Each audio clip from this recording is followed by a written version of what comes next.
Magnetic effect of electric current.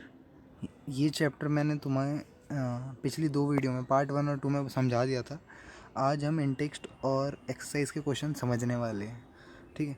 तो पहला question आ जाता है इन टेक्स्ट का, पेज नंबर 224 पे है कि why does a compass needle get deflected when brought near a bar magnet. तो आपको रीज़न अगर पता हो, सिंपल भाषा में बताऊँ तो बार मैग्नेट क्या करता है, अपनी एक मैग्नेटिक फील्ड जनरेट करता है और कंपास नीडल उस वजह से डिफ्लेक्ट हो जाती है। तो यही लिखा है यहाँ पे, when a compass needle is brought closer to bar magnet, magnetic field line of compass needle interact करती है हमारी field line of bar magnet से, ठीक है। Draw magnetic field line around a bar magnet. तो एरो का ध्यान रखें कि नॉर्थ से साउथ की ओर जाएगा, नॉर्थ से जाएगी और साउथ को बेंड हो जाएगी। List the properties of magnetic field line. तो मैग्नेटिक फील्ड लाइन की प्रॉपर्टीज़ क्या है कि पहले तो इंटरसेक्ट नहीं होती, एक दूसरे को काटती नहीं है। सेकंड है, they emerge from north pole and terminate in south pole. Third है, inside the magnet the direction of field lines is from south pole to north pole. तो मैग्नेट के अंदर फील्ड लाइन की डायरेक्शन साउथ से नॉर्थ है। ये 3 थी हमारी प्रॉपर्टीज़। थर्ड आता है, why don't two magnetic field intersect. क्यों नहीं होता, क्योंकि 2 डायरेक्शन हो जाती है।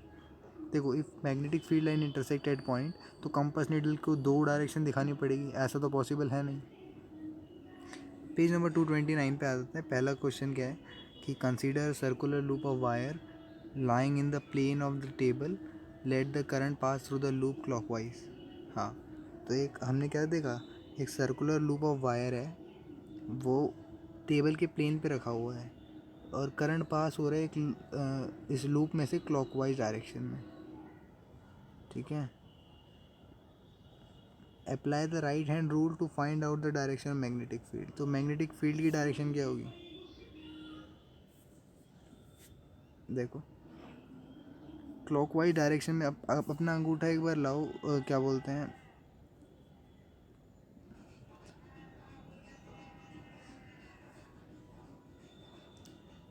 हाँ, यहाँ पे क्या हो रहा है, करंट की डायरेक्शन क्या है, क्लॉकवाइज है। तो जब करंट नीचे से ऊपर जा रहा होगा तो हमारी डायरेक्शन कैसे हो जाएगी, इस जैसे फिगर में दे रखा है ना, from downward direction of current the direction magnetic field will be as if it emerges from table outside, जैसे कि टेबल से निकल रही हो। और second, emerges from table out. Similarly current in forward direction the direction magnetic field be as if it is emerges from the table outside the loop, ये जैसे figure में दे रखा है। सेकंड आता है हमारा, magnetic field in a given region is uniform, draw diagram. तो ऐसा ही बनेगा, ठीक है, सोलेनॉइड के आसपास। चूज़ करना है करेक्ट ऑप्शन को। तो हमारा क्वेश्चन है कि magnetic field inside a long straight solenoid carrying conductor. हाँ, सोलेनॉइड के अंदर सेम रहती है हर जगह। ये चीज़ तुम क्लास 12 में डिराइव भी करोगे, ठीक है, कैसे क्यों सेम रहती है। पेज नंबर 231 पे पहला क्वेश्चन कह रहा है कि विच of the following property of a proton can change while it move freely in a magnetic field. तो देखो, प्रोटॉन है तो क्या हो सकता है, यहाँ पे ऑप्शन क्या है, सी एंड डी है, ठीक है। सी, ए बी सी यानी वेलोसिटी और डी यानी momentum.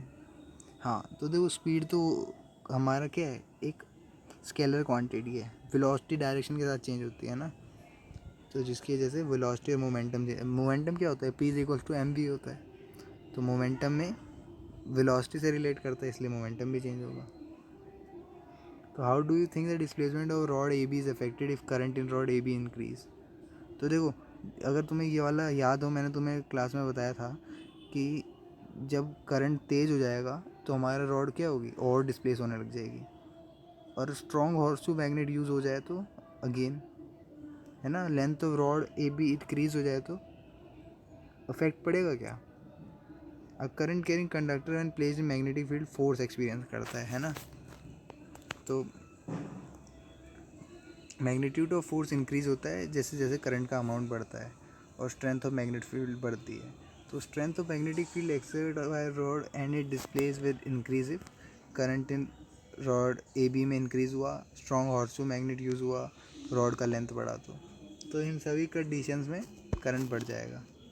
A positive charge particle alpha particle projected toward the west and deflected toward north by a magnetic field. Direction of magnetic field क्या होगी? अच्छा क्वेश्चन। कह रही एक अल्फा पार्टिकल है projected toward the west, west को project करा गया और नॉर्थ को डिफ्लेक्ट हो गया, यानी लेफ्ट साइड में प्रोजेक्ट करा और टॉप साइड में डिफ्लेक्ट हो गया। ऐसा क्यों हुआ होगा? तो मैग्नेटिक फील्ड की डायरेक्शन क्या होगी बताओ भाई। The direction of magnetic field Fleming के लेफ्ट हैंड रूल से पता चलेगी, है ना। तो अगर हमारा क्या था लेफ्ट हैंड रूल कि फोर फिंगर और मिडिल फिंगर जो है, if you arrange our thumb, four finger और मिडिल फिंगर परपेंडिकुलर एक दूसरे के, तो थंब जो होगा वो डायरेक्शन ऑफ मैग्नेटिक फोर्स बताएगा, है ना, और middle finger direction of current बताएगी और four finger direction of field बताएगी। तो हमारी फील्ड ने तो उसको ऊपर धकेल दिया, और यहाँ पे क्या बोल रहे हैं कि middle finger the direction of current, middle finger direction of current बताएगी, है ना। तो प्रोटॉन जहाँ फ्लो होते हैं हमारा करंट भी वहीं फ्लो होता है। तो हमारे यहाँ पे डायरेक्शन ऑफ मैग्नेटिक फोर्स क्या होगा? नॉर्थ की साइड होगा। मतलब the direction of hence the direction of magnetic field will be upward according to Fleming left hand rule, है ना। तो फ्लेमिंग लेफ्ट हैंड रूल के हिसाब से डायरेक्शन ऑफ मैग्नेटिक फील्ड क्या हो गई? अपवर्ड हो गई। इन पेज नंबर 233 पे क्वेश्चन है कि फ्लेमिंग लेफ्ट हैंड रूल कहता क्या, ये बताओ। तो दोबारा से वही चीज़ है कि हमारा thumb, four finger, middle finger of left hand को अगर एक साथ लगाया जाए तो थंब जो है वो मैग्नेटिक फोर्स को बताएगा, फोर फिंगर हमारा, फोर फिंगर यानी पहली उंगली, है ना, फील्ड को बताएगा, और मिडिल फिंगर हमारा करंट की डायरेक्शन को बताएगा। प्रिंसिपल ऑफ इलेक्ट्रिक मोटर क्या है हमारा? तो इलेक्ट्रिक मोटर हमारा मैग्नेटिक इफेक्ट ऑफ करंट पे बेस्ड है ना। मोटर क्यों चलती है? क्योंकि वहाँ पे डिस्प्लेसमेंट हम करवाते हैं यूजिंग इलेक्ट्रिसिटी। तो current carrying conductor when placed in magnetic field experience force and rotates. तो डायरेक्शन और rotation of conductor can be determined by Fleming left hand rule. तो रोल स्प्लिट रिंग का यूज़ क्या है हमारी इलेक्ट्रिक मोटर में? Split ring जो है वो कम्यूटेटर के रूप में काम करते हैं, ठीक है। The commutator reverse direction of current flowing through the coil. जैसे एक बार एक चक्कर हमारा लूप ले लिया तो फिर करंट की डायरेक्शन चेंज हो जाएगी, जिसकी वजह से एक और चक्कर लेना पड़ेगा। इस तरह से मोटर घूमती है। Due to reversal of current coil rotate करती रहती है। पेज नंबर 236 पे पहला सवाल कह रहे हैं explain difference ways to induce current in coil. तो देखो तरीके दो हैं कि या तो कॉयल को मूव कर दो पोल में, है ना, तो करंट इंड्यूस होगा, या मैग्नेट को मूव कर दो टू द कॉयल। या तो कॉयल मूव करो या मैग्नेट मूव करो, कोई भी मूव करो, दोनों मूव करोगे तो और ज़्यादा होगा। प्रिंसिपल ऑफ इलेक्ट्रिक जनरेटर किस पे बेस्ड है? इलेक्ट्रोमैग्नेटिक इंडक्शन पे, ठीक है। इंडक्शन मतलब यही चीज़, मूव करोगे तो इलेक्ट्रिसिटी जनरेट होगी, ठीक है। Name some source of direct current. तो DC generator and cell are some source of direct current. Which source produce alternating current? तो power plant and AC generator are some of the source that produce alternating current, ठीक है। तो power plant या AC generator जो है वो alternating current करते हैं। ऑप्शन चूज़ करने की, एक रेक्टेंगुलर कॉयल है of copper wire is rotated in magnetic field. The direction of the induced current changes once in each half revolution. ध्यान देना इसका, है ना। जब मैंने बोला था एक बार इसको पढ़ लेना, तो हमेशा हाफ रिवॉल्यूशन पे डायरेक्शन चेंज होती है। पेज नंबर 238 पे कह रहे हैं name two safety measure electric circuit में। फ्यूज़ का यूज़ होता है, अर्थिंग का यूज़ होता है ना। बता देना इसके बारे में। एक इलेक्ट्रिक ओवन है, 2 किलो वाट का पावर रेटिंग है। डोमेस्टिक सर्किट है, यानी 220 वोल्ट की हमारे पास पोटेंशियल डिफरेंस होगी, सॉरी वोल्ट की, है ना। That the current rating of 5 ampere. What result do you expect? P is equals to V I होता है, I equal to P by V होता है, I is equals to value डाली तो 9.09 एम्पियर आ गया। तो इतने करंट हमारी इलेक्ट्रिक ओवन लेगा, जो सेफर लिमिट का एक्सीड कर रही है, क्योंकि हमारी रेटिंग तो 5 एम्पियर की थी। तो इसलिए हमारा फ्यूज़ ब्रेक हो जाएगा, फ्यूज़ मेल्ट हो जाएगा, सर्किट ब्रेक हो जाएगा। क्या प्रिकॉशन लेनी चाहिए to avoid overloading of domestic electric circuit? तो बहुत सारी डिवाइसेस मत लगाओ एक साथ, या एक साथ बहुत सारे अप्लाइंसेस को एक साथ मत यूज़ करो। अगर कूलर चलाओ तो अगर फ्रिज चलाओ तो फिर गीज़र बंद कर दो, ऐसा कुछ करना है ना, या गीज़र चलाओ तो फ्रिज बंद कर दो। Fault appliances should not be connected to the circuit, है ना। बेकार जो सर्किट को बेकार कर रहे हैं उन ऐसे अप्लायंसेस को मत लगाया जाए। पेज 240 पे कह रहा है which of the following describe magnetic field near a long straight wire. तो field consisting of concentric circuit, है ना, मैंने फिगर दिखाई थी आपको, तो उसमें कॉन्सेंट्रिक सर्कल्स बन रहे थे, तो ये स्ट्रेट वायर में होता है। Phenomena of electromagnetic induction is producing induced current in a coil due to relative motion between a magnet and a coil। तो इलेक्ट्रोमैग्नेटिक इंडक्शन क्या होते हैं, करंट मोशन की वजह से करंट प्रोड्यूस करना, ठीक है।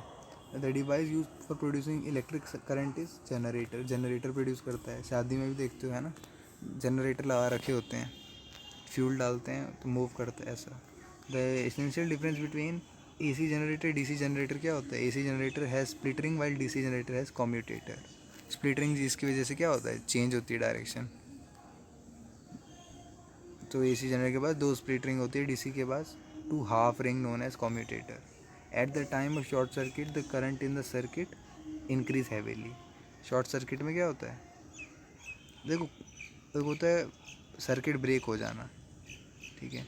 हम शॉर्ट सर्किट तब करते हैं जब ऐसे बोलते हैं ना, एक चिंगारी से आ गया है ना, जब 2 वायर्स आपस में कांटेक्ट कर जाते हैं तो बहुत heavy amount of current produce होता है, जिसकी वजह से शॉर्ट सर्किट हो जाता है, MCB डाउन हो जाता है। State whether the following statement are true और फॉल्स। तो in electric motor convert mechanical नहीं, इलेक्ट्रिकल को मैकेनिकल करता है, उल्टा नहीं करता है ना, वो तो जनरेटर का काम है, जनरेटर सही करता है, इलेक्ट्रोमैग्नेटिक पे इंडक्शन पे काम करता है।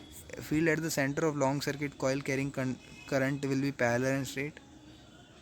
Field at the centre of long circular coil carrying conductor will be parallel and straight, क्या होगा, सही बात है, तीसरे का है ना, लॉन्ग स्ट्रेट यानी सोलेनॉइड, तो वो पैरेलल स्ट्रेट होगी। Wire is green insulation is use the live wire, नहीं, ग्रीन तो अर्थिंग के लिए होती है ना।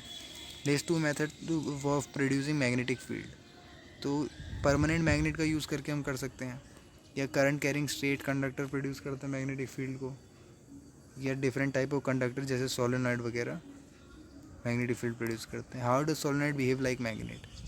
Solenoid is a long copper coil insulated, ये सब तो बता दिया आपको।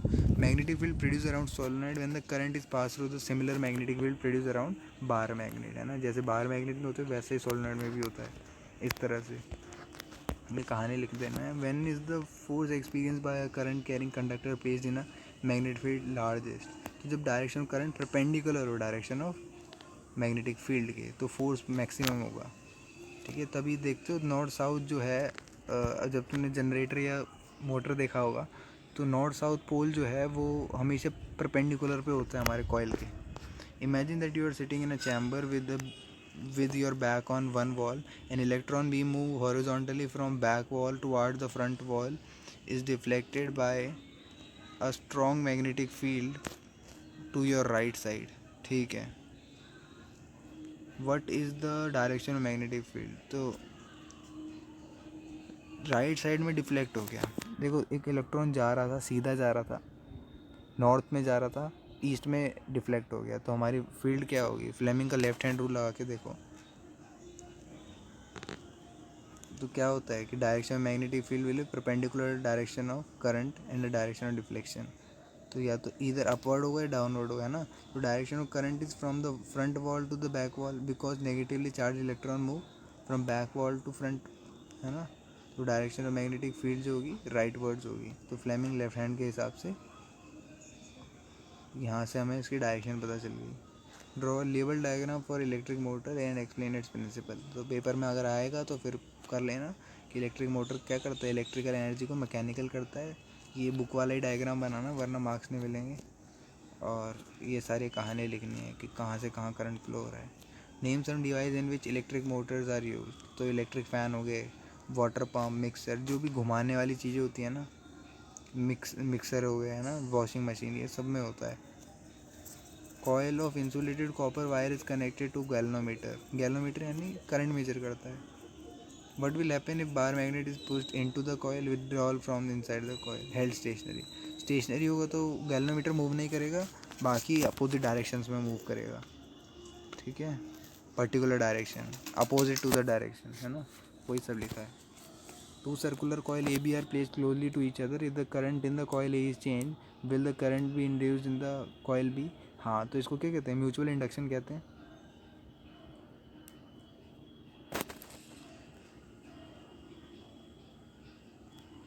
15th guy, state the rule to determine the direction of a magnetic field produced around a straight conductor. तो देखो स्ट्रेट कंडक्टर के लिए तो Maxwell right hand thumb rule लगेगा, है ना. मैक्सवेल वाला तुम भूल गए तो राइट हैंड थंब रूल तो सुना होगा. तो जब भी हम मैग्नेटिक फील्ड एक स्ट्रेट कंडक्टर के करंट कैरिंग कंडक्टर की बात करेंगे तो हमेशा क्या होगा, कॉन्सेंट्रिक होगा तो कर्ल बनाता है हाथों का, है ना. सेकेंड है force experience by current carrying straight conductor place in a magnetic field which is perpendicular to it. Perpendicular magnetic field है तो Fleming left hand rule. Current induce in the coil due to rotation of magnetic field यानी Fleming right hand rule.